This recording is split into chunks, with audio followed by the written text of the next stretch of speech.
I'm Todd Howard, the game director on Skyrim.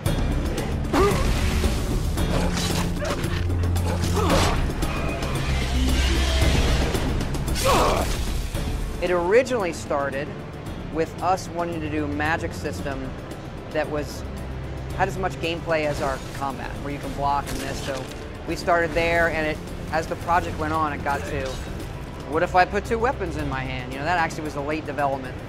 It feels elegant in terms of making you decide what you're going to be. So we use Havoc Behavior for our animation system. It's excellent, probably one of the most advanced animation systems in the market. And we've customized that for us. It works with the physics as well, not just blending animations. It also works well in the demo with our dragons. So they, when you get something that big, how he interacts with the landscape, the way his body just leans in the landscape and he'll put his feet down and plan off it, that kind of stuff we couldn't do before. You know, a lot of games, including ours, you're used to, well, here comes the person at you and you're in a hallway or even, you know, open area. But this thing is a beast that can fly off quickly, go around a castle, come back around. So you'll notice even in the demo, I lose him a lot. I kind of do the spin at the sky, to, you know, because I don't know where he's going to go. So they have a lot of cool behaviors that make it interesting.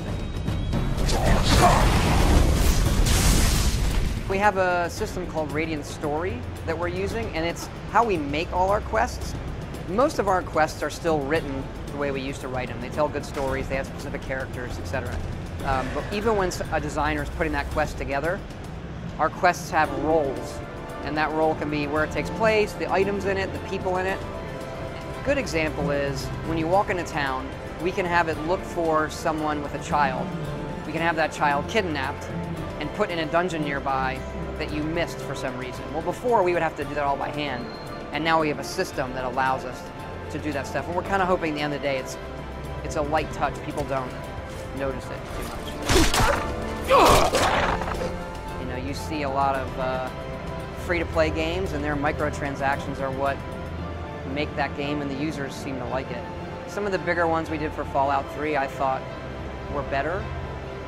I like kind of the Rockstar model too, where it feels more like an expansion pack, and so I think some of the stuff we did for Fallout 3, like Point Lookout, between Point Lookout and like Shivering Isles for Oblivion. Shivering Isles is very big.